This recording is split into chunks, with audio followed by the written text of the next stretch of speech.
ഇന്ത്യയിലെ ഏറ്റവും ധാതുസമ്പന്നമായ ഭാഗം ഉത്തര മഹാസമതലമാണ്. ഇന്ത്യയുടെ ധാതു സംസ്ഥാനം എന്നറിയപ്പെടുന്നത് ജാർഖണ്ഡാണ്. ഇന്ത്യയിലെ ധാതുസമ്പന്നമായ പീഠഭൂമിയാണ് ഛോട്ടാ നാഗ്പൂർ. ഉദ്ദേശം 65,000 ചതുരശ്ര കിലോമീറ്റർ വിസ്തീർണമുള്ള ഈ പീഠഭൂമി പ്രധാനമായും ജാർഖണ്ഡിലാണ്. ബംഗാൾ, ഒഡീഷ, ഛത്തീസ്ഗഡ് എന്നീ സംസ്ഥാനങ്ങളിലും കുറച്ചു ഭാഗം വീതം ഉൾപ്പെടുന്നു. പരശ്നാഥ് മലകളാണ് ഛോട്ടാ നാഗ്പൂരിലെ ഏറ്റവും ഉയർന്ന ഭാഗം. റാഞ്ചി, ബൊക്കാറോ, ധൻബാദ്, ജംഷഡ്പൂർ എന്നീ നഗരങ്ങൾ ഈ പീഠഭൂമിയിലാണ്. ദാമോദർ, സുബർണരേഖ, ബരാകർ എന്നിവയാണ് പ്രധാന നദികൾ. ജർമ്മനിയിലെ റെർ താഴ്വരയെപ്പോലെ ധാതുസമ്പന്നമായതിനാൽ ദാമോദർ താഴ്വരയെ ഇന്ത്യയുടെ റെർ താഴ്വര എന്ന് വിളിക്കുന്നു. ബംഗാൾ, ജാർഖണ്ഡ് എന്നീ സംസ്ഥാനങ്ങളിലൂടെയാണ് ദാമോദർ ഒഴുകുന്നത്. അലുമിനിയം. അലുമിനിയത്തിൻ്റെ അയിരാണ് ബോക്സൈറ്റ്. ഇന്ത്യയിൽ ബീഹാർ, ഗോവ, ഗുജറാത്ത്, ജമ്മു കാശ്മീർ, കർണാടകം, മധ്യപ്രദേശ്, മഹാരാഷ്ട്ര, ഒഡീഷ, തമിഴ്നാട് എന്നീ സംസ്ഥാനങ്ങളിൽ ബോക്സൈറ്റ് നിക്ഷേപങ്ങളുണ്ട്. ജാർഖണ്ഡിൽ ബോക്സൈറ്റ് നിക്ഷേപമുള്ള സ്ഥലമാണ് ലോഹാർഡഗ. ഛത്തീസ്ഗഡിലെ അമർകണ്ടക് പീഠഭൂമിയിൽ ബോക്സൈറ്റ് നിക്ഷേപമുണ്ട്. ബോക്സൈറ്റിൻ്റെ സാന്നിധ്യമുള്ള കട്നി, ജബൽപൂർ, ബലാഘട്ട് മേഖലകൾ മധ്യപ്രദേശിലാണ്. മഹാരാഷ്ട്രയിൽ കൊളാബ, താനെ, രത്നഗിരി, സത്താറ, പൂനെ, കോൽഹാപൂർ എന്നിവിടങ്ങളിൽ ബോക്സൈറ്റ് നിക്ഷേപമുണ്ട്. 1981 സ്ഥാപിതമായ നാഷണൽ അലുമിനിയം കമ്പനി ലിമിറ്റഡിൻ്റെ ആസ്ഥാനം ഭുവനേശ്വർ ആണ്. ബെരൈറ്റ്സ്. ബേരിയം ലോഹമാണ് ബെരൈറ്റിൽ നിന്ന് ലഭിക്കുന്നത്. ആന്ധ്രാപ്രദേശിലെ കടപ്പ ജില്ലയിലെ മങ്കംപെട്ടിയിൽ നിന്നാണ് ബെരൈറ്റ്സ് പ്രധാനമായും ലഭിക്കുന്നത്. ക്രൊമൈറ്റ്.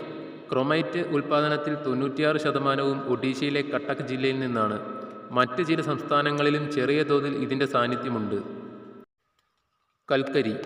കൽക്കരി ഉൽപ്പാദനത്തിൽ മുൻനിരയിലുള്ള സംസ്ഥാനങ്ങൾ ജാർഖണ്ഡ്, ബംഗാൾ എന്നിവയാണ്.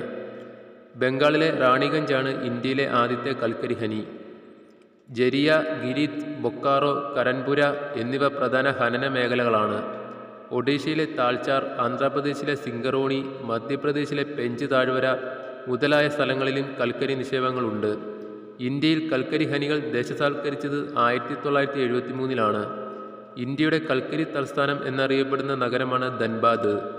ഇന്ത്യയിൽ മാത്രമല്ല ലോകത്ത് തന്നെ ഏറ്റവും കൂടുതൽ കൽക്കരി ഉൽപ്പാദിപ്പിക്കുന്ന കമ്പനിയാണ് 1975 സ്ഥാപിതമായ കോൾ ഇന്ത്യ ലിമിറ്റഡ്. ആസ്ഥാനം കൊൽക്കത്ത. കൽക്കരിയുടെ വകഭേദമായ ലിഗ്നൈറ്റ് പ്രധാനമായും ലഭിക്കുന്നത് തമിഴ്നാട്, രാജസ്ഥാൻ, ഗുജറാത്ത് എന്നീ സംസ്ഥാനങ്ങളിൽ നിന്നാണ്. നെയ്വേലി ലിഗ്നൈറ്റ് കോർപ്പറേഷനും ഗുജറാത്ത് മിനറൽ ഡെവലപ്മെൻറ്റ് കോർപ്പറേഷൻ ലിമിറ്റഡുമാണ് ഇന്ത്യയിലെ ലിഗ്നൈറ്റ് ഉൽപ്പാദനത്തിൽ ഏർപ്പെട്ടിരിക്കുന്ന പ്രധാന സ്ഥാപനങ്ങൾ.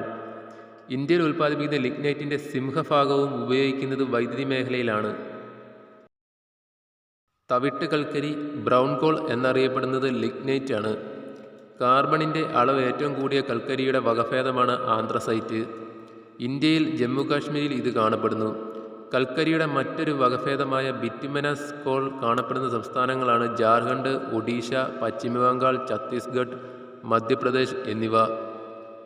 ചെമ്പ്. ജാർഖണ്ഡിലെ സിംഗ്ഭം ജില്ല, മധ്യപ്രദേശിലെ ബലഘാട്ട് ജില്ല, രാജസ്ഥാനിലെ ആൾവാർ, ജുൻജുനു ജില്ലകൾ എന്നിവിടങ്ങളിൽ ചെമ്പ് നിക്ഷേപമുണ്ട്. രാജസ്ഥാനിലെ പ്രശസ്തമായ ചെമ്പുഖനിയാണ് ഖേത്രി. വജ്രം. ഇന്ത്യയിലെ പ്രധാന വജ്രഖനിയാണ് മധ്യപ്രദേശിലെ പന്ന. കർണാടകത്തിലെ റെയ്ച്ചൂർ, ഗുൽബർഗ് ജില്ലകളിലും വജ്ര നിക്ഷേപങ്ങൾ കണ്ടെത്തിയിട്ടുണ്ട്.